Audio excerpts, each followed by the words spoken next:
have? Okay. Just I will try to put. Okay, it's perfect. I have one question for Ronald and another for Jolanta. For the first speaker. I completely agree about your critique of contemporary education, which was based on Ginsburg theories, and I would say Ginsburg's activities and activism better contemporary. And but you used more or less the concept of bureaucracy, and that contemporary educational system in the United States, I would say even more in Lithuania probably, is bureaucratized, and depends from this some abstract norms and norms. And then after the quoting of Ginsburg, you turn to the Levinas or Levinas-Buber discussion. But what was not clear for me, your critique of bureaucracy, because it looks like you separate philosophy from the bureaucracy. But I would say that but philosophy is not a virgin, you know, and the number of them participated in the creation of contemporary bureaucratic and normative systems, and they break possibility to be open to you in Buberian sense, or to this one ethical dimension of Emmanuel Levinas. And how do you criticize the role of philosophy in the building of contemporary anonymous and very, very cruel system of a normative system of education? And for Jolanta, when you mentioned Levinas, that ethics is the first philosophy, what do you mean by ethics? Because, you know, the ethics could be also very normative and could close all ways to the faith. It means that there is one ethics and another ethics, and what kind of ethics do you mean? The question is very thoughtful. Microphone. Sorry, the question is very thoughtful. I'll give a response from Levinas, at least as I understand Levinas. His concern, as well as Augustine's, with the development of what we would call a Western understanding of philosophy, would be the imposition of an originative I. And an originative I presupposes that one can impose processes, procedures, and structures in such a way as to solidify and reify and around the notion of the set. And so what happens is that in that process, philosophy becomes a tool of an originative I in the imposition of a set, which then lends itself to the development of bureaucratic structures, because the presupposition is that one has found or possessed the answer.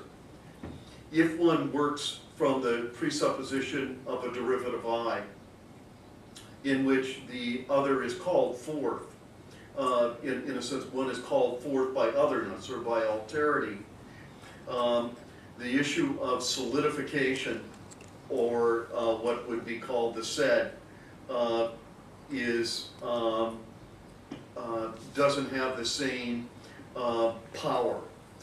It disperses that. I also need to offer one caveat. Of course, in order to understand Levinas's understanding of totality, totality cannot be totally rejected.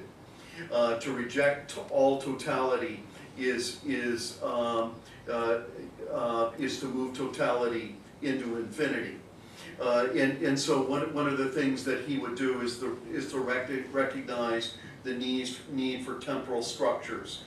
So he's not opposed to the institutions, but he is opposed to institutions that attempt to possess. There's this kind of interplay that's the best answer I can give off the top of my head, but it was a smart question. Okay, so another question. Okay. So maybe I just. Oh, okay. Yeah. Sure. I have mentioned in passing that for Levinas, ethics cannot be reduced to normativity. It would be just another case of set of rules, and it could be long talk to talk about this ethics as first philosophy, but now I could say just how I understand it is encounter with the differences, with the face-to-face, and for Levinas it's the responsibility, which again the responsibility not as normativity, which Is dancing ethics? That's a question. I would say no, but the Algis dance, I would say yes. Okay, so. I have a question for Ron. I also have a question for Ron. Please use the microphone. Maybe I don't have a question. Push the button. The real button? That stuff will get you. My question, I guess, is my question is more of a comment. The issue of bureaucracy, I think, does become a pivotal part of your paper. And there was kind of an element that you treated bureaucracy rather as an entity. But you can treat bureaucracy also as a process. And once you do that, you might find out there's 3 levels, or at least 3 levels, at which you could start looking at bureaucracy. Certainly the instrumental level of philosophy is there. The second, bureaucracy is not immune to symbolic structures. All you have to do is look at the university, and the person who gets the biggest office with the biggest window usually is the chairman or the person who brought in the most money, depends on who's on first. The second is whoever the bureaucrat is gets the biggest office with the biggest window. So those are the symbolic trappings of the bureaucracy. They all trade off the notion of rank. They all trade off the notion of hierarchy. So the other issue would be to sort of dig into, in the phenomenology, you might want to look at Husserl and the institutionalization, how institution comes about, and what bureaucracy, how bureaucracy comes to be, and what is the play space in bureaucracy that allows one to actually change the rules.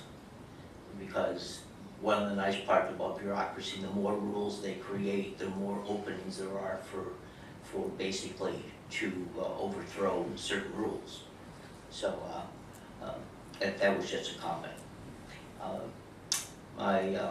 My question for Jolanta is really kind of the same way.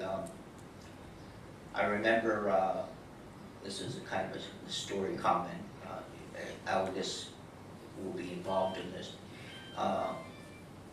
and somebody's phone will be involved in it. They didn't like my question, and they're calling in as a response. Can you imagine? And can you imagine Algis talking to anybody on the phone? That is impossible. Well, it is true that some people can change. Identically speaking, he can change. A bureaucrat. Yes, a bureaucrat. The question on ethics was a question I remember. Algis was asked, actually this was in a course he was teaching. I started with him on courses of 19th century and Marxism. Believe it or not, that's my introduction. And we actually talked about what ethics there were in the Marxian framework. And Algis thought about it, and he said within the Marxian framework, he said, he said, you know, when you get and you go get your shoes shined, which I didn't know if he did that or not. I was the first time I ever met him. You go get your shoes shined, and the guy does a good job, and then you pay him and all that. And that's an ethical practice. And the fact that everybody else, if they do their good job, they are engaged in an ethical practice. So the notion of relationships and the notion of doing the good job becomes a part and parcel of it. That was a story that I thought I related to your project.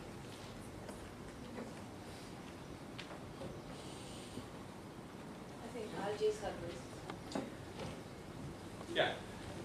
Okay, since everybody talked around everything, and just one minor thing, a transcendental question, the constant talk about relationship to the other and the other contesting and demanding responsibility, there's always a forgetting of that we are world-oriented. When somebody says, I hold you responsible, question is for what? What did I do in a world for which I'm responsible?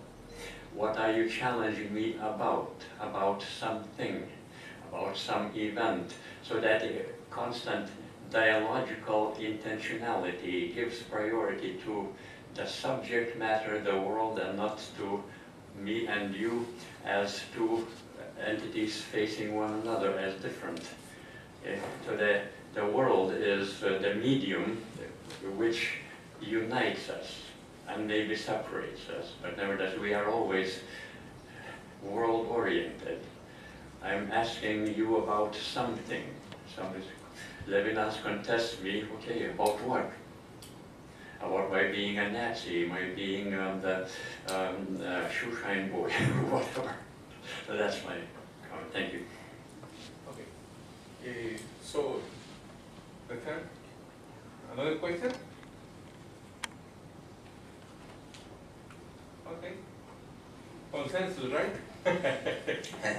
Okay, if nobody wants, we can have coffee, right? Please disconnect microphone after the Okay. I will invite you to coffee now, okay?